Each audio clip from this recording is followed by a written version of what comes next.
Testing of Korval E&P-01 controller. For testing, we add a 176 power supply, a potentiometer in order to simulate the input signal, and a multimeter. By manipulating the input signal, the unit reacts, and we can see the milliamp output changing accordingly.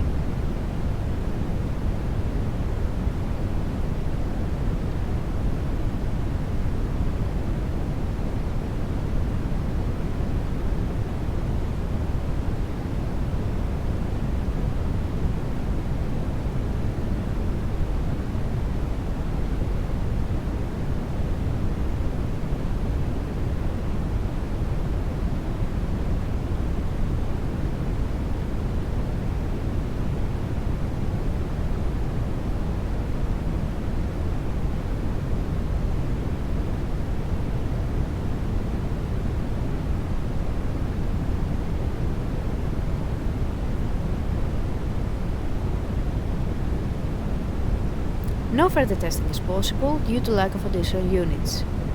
It is now clear that the controller is working successfully and is ready to be delivered to the customer.